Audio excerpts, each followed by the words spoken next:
दुनिया फितनों से भर चुकी होगी, जुल्म आम होगा, खून बहाया जाएगा, अमन सिर्फ एक ख्वाब रह जाएगा।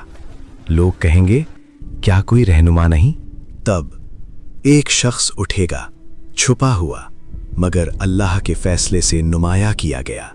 वो होगा इमाम मेहदी। ये कहानी अंदाजे की नहीं, ये रिवायत की कहानी है।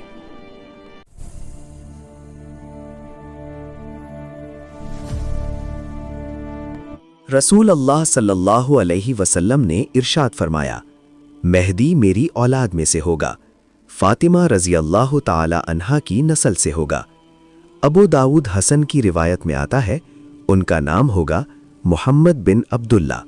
वो आखिरी ज़माने में ज़ाहिर होंगे।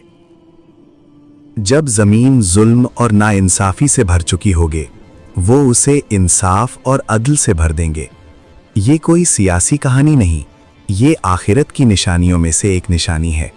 रसूलुल्लाह सल्लल्लाहु अलैहि वसल्लम ने फरमाया, आखिरी ज़माने में सख्त फितने होंगे।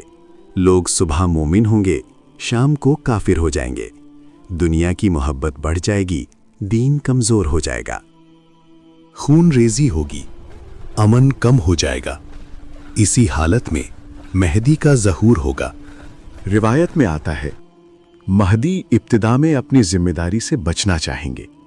वो खुद दावा नहीं करेंगे, लोग उन्हें मक्का में ढूंढ कर निकालेंगे और उनसे जबरदस्ती बया लेंगे।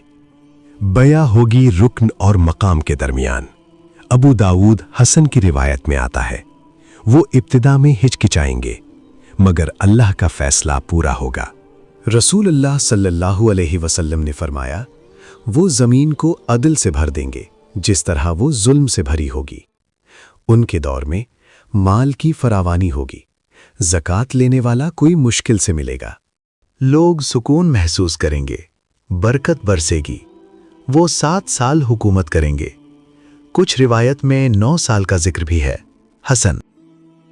फिर सबसे बड़ा फितना जाहिर होगा, दज्जाल। रसूलुल्लाह सल्लल्लाहु अलैहि वसल्लम ने फरमाया, उससे बड़ा फितना कभी नहीं आया। वो झूठा दावा करेगा, लोगों को गुमराह करेगा, मगर मेहदी मोमिनीन को जमा करेंगे, उन्हें तैयार करेंगे। इसी दौरान एक और अजीम वाक़िया होगा।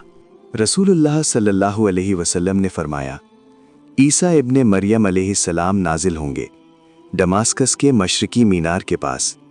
सही मुस्लिम की रिवायत में आता है, वो दज्जाल का ताक़ुब करेंगे और उसे कत्ल करेंगे। महदी उनके साथ होंगे मगर नमाज की इमामत महदी करेंगे। ईसा अलैहिस्सलाम उनके पीछे नमाज अदा करेंगे। ये इस बात की निशानी होगी कि ये उम्मत का इम्तियाजी मकाम है। दज्जाल का फितना ख़त्म होगा, जुल्म टूटेगा, इंसाफ कायम होगा, अमन फैल जाएगा, ज़मीन अपनी बरकत निकाल देगी। मगर ये दुनिया हमेशा के लिए नहीं होगी। आखिरकार क़यामत की बाकी निशानियां ज़ाहिर होंगी। इमाम महदी की कहानी तारीख़ का रोमांच नहीं, ये ईमान की आजमाइश है। रसूलुल्लाह सल्लल्लाहु अलैहि वसल्लम ने हमें एक नुस्खा दिया, फितनों के दौर में सब्र करो, दीन को पकड़ कर रखो। महदी का इंतज़ार सिर्फ लफ्ज़ों का इंतज़ार नहीं, ये अपने आप को दुरुस्त करने का नाम है। जुल्म के दौर में इंसाफ पर कायम रहना, यही असल तैयारी है। क्योंकि आखिर ज़माने के फितने सिर्फ बाहर नहीं होंगे, वो दिलों में भी होंगे, और निजात सिर्फ उसी की होगी जो अल्लाह से जुदा रहे। मज़ीद ऐसी रूहानी और इल्म से भरपूर इस्लामी कहानियों के लिए हमारे चैनल को लाइक करें, शेयर करें और सब्सक्राइब ज़रूर करें। अल्लाह आपको जज़ाए खैर दे।